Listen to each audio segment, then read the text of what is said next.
Pierre Palmade a provoqué un grave accident au mois de février sous l'emprise de stupéfiants.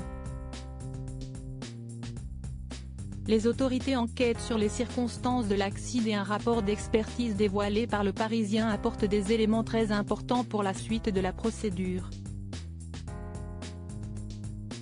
Rebondissement dans l'affaire Pierre Palmade, celle du grave accident qu'il a fait le 10 février dernier à bord de son véhicule en Seine-et-Marne.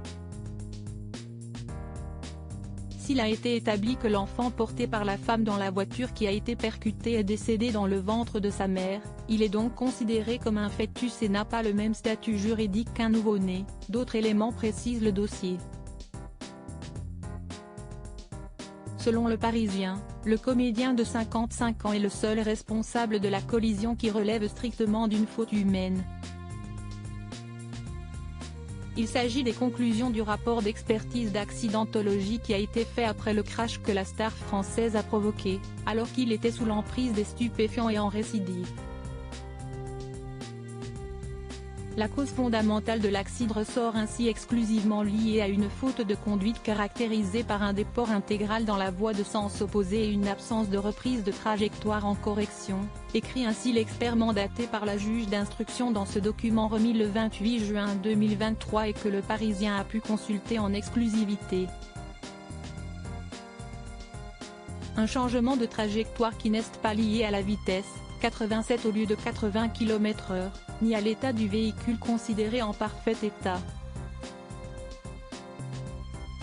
Par ailleurs, la voiture qui était en face avec 3 passagers roulait à environ 50 km/h et n'a pas connu de perte de contrôle, ajoute le quotidien. Enfin, la route départementale 372 est-elle en parfait état et large et l'automobile derrière la Mégane frappée de plein fouet par Pierre Palmade roulait normalement.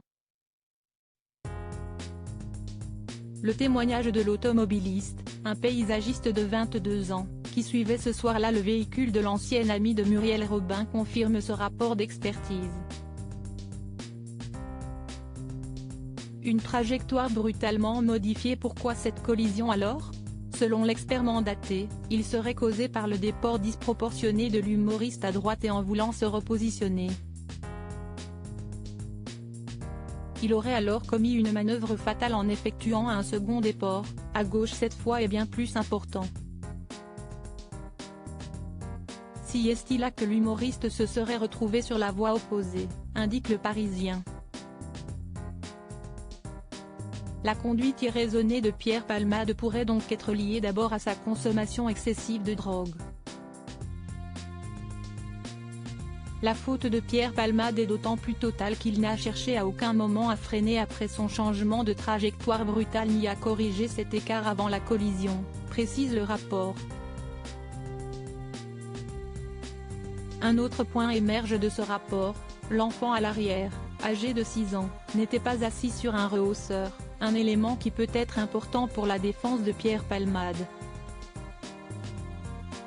Le garçon et son père, conducteur, ont été blessés grièvement avec l'autre passagère enceinte dans cet accident, pour lequel Pierre Palmade est mis en examen pour homicide et blessures involontaires. Il se trouve actuellement à Bordeaux auprès de sa famille, soumis à un contrôle judiciaire strict.